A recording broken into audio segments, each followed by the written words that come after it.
started forward. It swung around and rumbled smoothly out of the narrow arched exit of the courtyard, its lantern swaying behind it. "We will lodge here tonight," Lavender said, "but we have business to attend to first with Captain Rushperry at the town hall. Kindly have our bags taken to the room and point us in the direction of the town hall." "Why, Captain Rushperry himself regularly frequents my establishment," the excited man exclaimed, "and the town hall, 'tis only a step away. Go back to the sheep market in the square and follow the buildings up towards the church. The town hall stands directly behind it. I'll have a good supper waiting for you on your return. I hear from your accents you're strangers to the town. 'Tis far better you return here tonight to our comfort than end up in that filthy den of Sin the Angel." Both police officers glanced up curiously. "What's wrong with the Angel?" Woods asked. Their host shook his head sadly and dropped his voice to emphasize the seriousness of his next comments. "The landlord encourages the rabble from the new canal," he said. "The wharf hands and those dirty bargees. There's heavy drinking and fights there every night. 'Tis not the place for a discerning traveller like you, sir." Lavender bit back his smile. The nature of his job meant he was regularly immersed in the seedier side of the crime-ridden capital.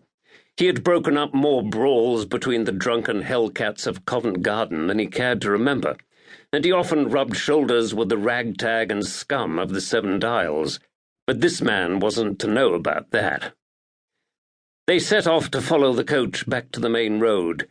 "There'll be a glass of my best brandy waiting for you," the landlord called after them. "Fine wines, brandy," Woods said. "I think the fella thinks you're a bit of a tosspot, sir." Lavender smiled. He'd sensed Woods' disappointment when he'd turned down the offer of immediate refreshment from the landlord, but even a rumbling belly never dampened his constable's good humour. "He's certainly keen to gain custom for his inn," Lavender replied.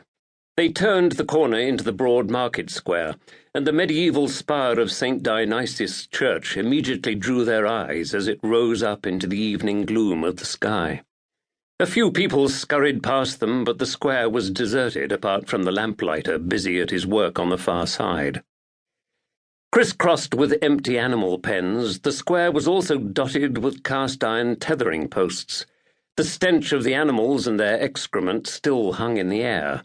It overpowered the smell of roasting meat and coal fires that drifted from the chimneys of the tall houses lining the square.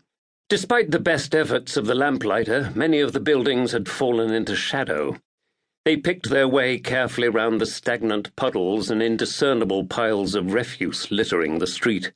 Wisps of straw rustled across the cobbles in the light breeze. The town suddenly felt eerie and hostile to Lavender, and he had a surge of homesickness for his warm and spacious home back in Marylebone, followed by an intense pang of longing for the dark-eyed woman who waited for him there. He shook his head and expelled a loud breath in frustration. "Concentrate on your job," he told himself. "The sooner the case is solved, the sooner you'll get home to Magdalena." The town hall was a 3-story rectangular building of red brick, with stone dressings around the Venetian windows in the upper levels. The ground floor consisted of a row of open vaulted bays for the use of the town's butchers, which stank of blood. The assembly rooms and the courtroom upstairs were reached via a stone staircase on the outside of the building. Captain Rushperry waited for them in a small office adjacent to the main courtroom.